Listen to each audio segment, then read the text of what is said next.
Hello friends, देखिए हम लोग ने पिछले वीडियो में वेक्टर एडिशन के बारे में देखा था, ठीक है ना। तो वेक्टर एडिशंस में हम लोगों ने देखा था क्या क्या, उसमें कुछ स्टेप्स थे जिसको हम लोगों ने फॉलो किया था, ठीक है। तो general rule for adding two vectors A and B, दो वेक्टर्स को जोड़ने का मेथड क्या है, जनरल स्टेप्स क्या है। Step first, draw vector A and B, ठीक है ना। आज तारीख कितनी है, 19 है। Draw vector A and B with proper length and direction, मतलब एक प्रॉपर लेंथ लेना और डायरेक्शन लेना, यानी स्केल मान लो, ठीक है। दूसरा क्या था, after drawing first vector A, पहला वेक्टर खींचने ए के बाद, place the next vector B, दूसरा vector, such that its trail, trail मतलब टेल, है ना। ये क्या हो गया, टेल हो गया, यानी इनिशियल पॉइंट किसका, बी का, इज ज्वाइंड विद हेड, यानी कि arrow of the first vectors, ठीक है। सबसे पहला क्या है, दो वेक्टर को प्रॉपर लेंथ और डायरेक्शन से खींच लेना है। सबसे पहले पहला वेक्टर खींचो, दूसरे वेक्टर का जो टेल होगा पहले वेक्टर से ज्वाइन करना है, ठीक है ना। क्लियर है सब। फिर स्टेप थर्ड जो फाइनली है, draw a vector connecting the tail of first vector with head of final vectors, this is called resultant R equal to A plus B. बताया था ना बेटा कि जैसे मान लो अपने पास पहले वेक्टर ए खींच लिया था, ठीक है। अब कोई भी एंगल बनाते हो दूसरा वेक्टर खींच लो, ये बी वेक्टर हो गया, ये इसका टेल और ये इसका हेड, ये इसका टेल ज्वाइन किया। फिर सबसे पहले कहां से करना है, draw a vector connecting tail of first vector with head of final vector, ये हेड क्या, इससे इसको ज्वाइन कर देंगे तो ये क्या बताएगा, तो रिजल्टेंट बता देगा किसका, vector A and vector B का। ये आपका जनरल रूल हो गया, ठीक है। क्लियर है। इसी, अब देखो यहाँ पे ट्राइंगल बन रहा है, तो this method is called triangle law of addition. समझ में आया कि नहीं आया।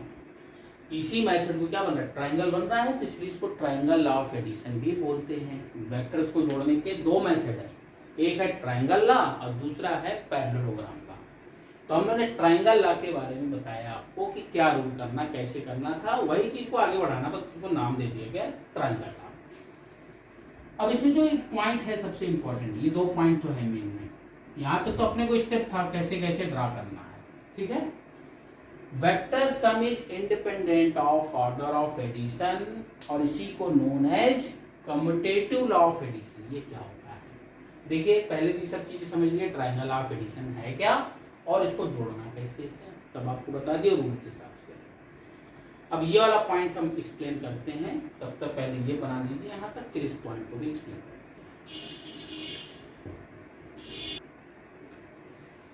देखिए ट्राइंगल लॉ के बारे में आपको बता दिया, अब ये बताना है वेक्टर सम इज इंडिपेंडेंट कैसे होता है। देखो अपन ने मान लिया कोई दो वेक्टर्स हैं, एक मान लिया वेक्टर ए है और एक वेक्टर मान लिया कोई बी है, किसी भी एंगल से बनाते हुए, मान लो थीटा एंगल बना रहा है, ठीक है ना।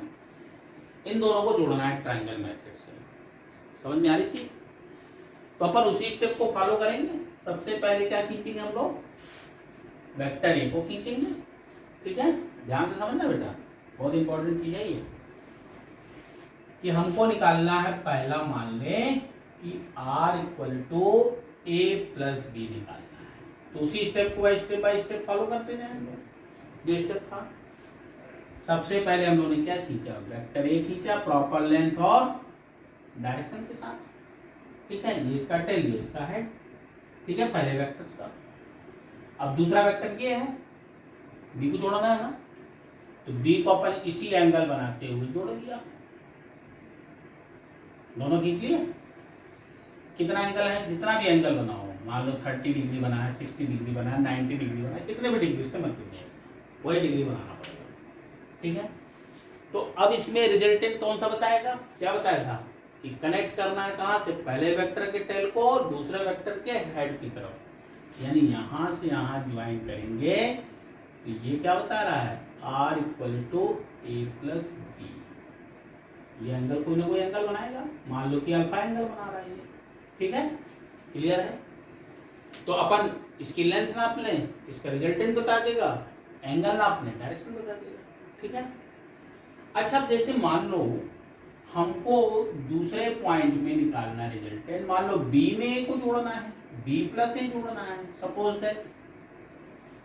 ऐसा भी तो हो सकता है कि जरूरत नहीं कि ए में जोड़ के बी को जोड़े, बी में अगर ए को जोड़ना है तो क्या आएगा, ठीक है। तो इसका रिजल्टेंट मान लो अलग आया, इसका रिजल्टेंट मान लो अलग आ रहा है, ठीक है। मान लिया, R को मान लिया। तो सबसे पहले कौन सा वेक्टर है, बी है, कितना है, बी। तो इसमें सबसे पहले कौन सा खींचेंगे, बी खींचेंगे। तो बी को खींचा हम लोगों ने, ये मान लो बी वेक्टर्स खींच लिया, उसी लेंथ और प्रॉपर डायरेक्शन बनाते हुए, थीटा एंगल बनाते हुए खींच दिया, ठीक। पहला वेक्टर हो गया बी। अब उसको जोड़ना है दूसरा वेक्टर ए, यानी ए के टेल को बी के हेड से ज्वाइन करेंगे, उसी लेंथ का खींचकर, जितनी लेंथ का है उतनी लेंथ का खींचना पड़ेगा, आप कोई भी लेंथ मान सकते हो। तो अब इसमें रिजल्टेंट कौन सा होगा भाई, यहां से जोड़ना शुरू करेंगे और फाइनल वेक्टर के हेड की तरफ जोड़ेंगे, तो ये क्या बताएगा, R2 B प्लस ए वेक्टर्स, यानी पहले बी को बाद में को जोड़ा गया। अगर आपने सही ढंग से एंगल वगैरह ड्रा किए और सही ढंग से लेंथ लेके अगर प्रैक्टिस करते हैं, तो हम देखेंगे ये जो हॉरिजॉन्टल लाइन है, ये जितना अल्फा बना रहा है इतना भी एंगल ये भी बनाएगा। पहली चीज, जितनी इसकी लेंथ आएगी उतनी ही इसकी लेंथ भी आएगी।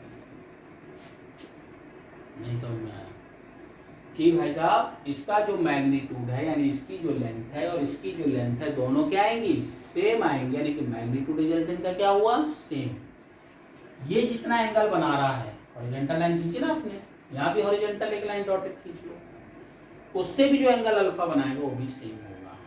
इसका मतलब क्या निकला अपने पास, vector sum is independent of the order of addition. कि हम ए में बी को जोड़ रहे हैं कि बी में ए को जोड़ रहे हैं, इसका कोई भी लेना देना नहीं रहेगा। समझ में आ रहा है, दोनों को कैसे भी जोड़ा जाए रिजल्टेंट सेम आएगा और एंगल भी सेम आएगा। यही ट्रायंगल लॉ भी है, इसी के तो प्रॉपर्टीज है। इसी को बोलते हैं कम्यूटेटिव लॉ ऑफ एडिशन। मतलब कहने का जब आप इसको नापेंगे, ठीक है ना, जब इसको नापना शुरू करेंगे तो हम देखेंगे क्या कि a plus B must be equal to B plus A, दोनों बराबर आएंगे। यानी कहने का मतलब R1 इक्वल टू R2 के बराबर, या फिर इन दोनों का मैग्नीट्यूड भी क्या होगा, दोनों का सेम आ रहा है, ठीक है। दोनों का मैग्नीट्यूड सेम आएगा, दोनों की डायरेक्शन सेम आएगी, यानी कि independent of order of taken. कि हम ए में बी को जोड़ें कि बी में ए को जोड़ें, इसी चीज को फिजिक्स की लैंग्वेज में बोलते हैं कम्यूटेटिव लॉ ऑफ एडिशन। समझ में आया कि नहीं आया। तो दो वेक्टरों को जोड़ने का ट्रायंगल मेथड था, कैसे जोड़ना है ये सब के बारे में बताया है। अब यहाँ पर बेटा तुमको लेंथ नापनी पड़ रही है, कोई ऐसा मैथमेटिकल फार्मूला आना चाहिए कि ना कि पाइथागोरस लगाने की जरूरत ना पड़े, हमको डायरेक्ट रिजल्ट भी मिल जाए, ठीक है ना। तो इसको नोट करिए, फिर हम लोग आगे बढ़ते हैं। अच्छा, हम लोगों ने अभी तक देखा कि दो वेक्टर्स को जोड़ रहे थे तो ट्रायंगल बन रहा था ना। अगर दो से ज्यादा वेक्टर्स हैं और उनका रिजल्टेंट निकालना हो, बात समझना कि अगर दो से ज्यादा वेक्टर्स हैं तो जब उनको जोड़ा जाएगा तो भाई साहब ट्रायंगल तो बनेगा नहीं, फिर तो कुछ और बनेगा। उसको बोलते हैं पॉलीगॉन। क्या बोलते हैं, पॉलीगॉन। वो कब यूज होगा, जब दो से ज्यादा वेक्टरों को जोड़ना है, ठीक है ना। तो उसको बोलते हैं लॉ ऑफ पॉलीगॉन। भाई साहब सभी कुछ उसी में है, एडिशन में ही है, ध्यान रखिएगा। ट्रायंगल में 3 होते हैं, पॉलीगॉन में 3 से ज्यादा होंगे, ठीक है ना। तो लॉ ऑफ पॉलीगॉन में भी वही चीज करना है जो ट्रायंगल में कर रहे थे वो, यानी कि कई सारे अगर वेक्टर दिए हैं ठीक है ना। उन सबको जोड़ा जाए तो अपने को रिजल्टेंट निकालना है, उसमें भी ऑर्डर ऑफ इंडिपेंडेंट आना चाहिए, ठीक है, उसमें भी ऑर्डर ऑफ इंडिपेंडेंट आता है। तो देखिए लॉ ऑफ पॉलीगॉन में है कि कैसे जोड़ते जाए, स्टेप बाय स्टेप सभी वेक्टर को जोड़ते जाओ, सबसे इनिशियल से टेल वाले को फाइनल वाले के हेड को मिला दो, वो भी रिजल्टेंट ही बताएगा, ठीक है ना। अब जैसे मान लेते हैं कि ये किसमें काम आएगा, for addition of more than 2 vectors, 2 vector से ज्यादा के लिए यूज क्या करेंगे, पॉलीगॉन यूज करेंगे, ठीक है ना बेटा। जैसे देखो एक वेक्टर मान लिया ए है, ठीक है ना, छोटे छोटे बना लेते हैं हम लोग, ए है, इनको जोड़ना है, दूसरा वेक्टर बी है, ठीक, किसी अलग अलग लेंथ के लिए दिए, तीसरा वेक्टर क्या है, सी है, ये मान लो सी वेक्टर्स है, इसको किसमें जोड़ना है, वेक्टर डी में जोड़ना है, ठीक। डी वेक्टर के बाद मान लो प्लस बना हुआ है, एक ई वेक्टर बना हुआ है, इन 5 वेक्टर्स को जोड़ना है, ध्यान से समझना। तो जब इन सबको जोड़ेंगे हम लोग, इन सबको जोड़ेंगे तो ट्रायंगल तो बनेगा नहीं भाई, ट्रायंगल का बनता है जब 2 लोग को जोड़ते, जब 2 से ज्यादा 5 वेक्टर्स इनको जोड़ा गया है तो फिर क्या हो जाएंगे, लॉ ऑफ पॉलीगॉन हो जाएगा, यानी कि कई सारे डिस्प्लेसमेंट। अब इनको जैसे जोड़ा जाए तो कैसे जोड़ेंगे भाई साहब, ठीक है। तो पहला हम लोगों ने क्या जोड़ रहे हैं, मान लो A vector plus B vector plus C vectors plus D vectors plus E vectors, सबको एक तरीके से ले लिया। आप भी ऐसे ही लेंथ मान लेना, कोई भी एंगल मान के खींच लेना, ठीक है, उसी एंगल से ड्रा करना, ठीक है। सब लोग ध्यान से करेंगे, प्रैक्टिस करेंगे इसकी, ध्यान से। तो अब इसमें देखा जाए तो सबसे पहले क्या खींचा हम लोग ने, वेक्टर ए खींच लिया, फिर इसके हेड से दूसरा वेक्टर बी खींचा, उसी लेंथ का, जितना एंगल ये बना रहा है उतने ही एंगल बनाते हुए यहाँ पर, ठीक है।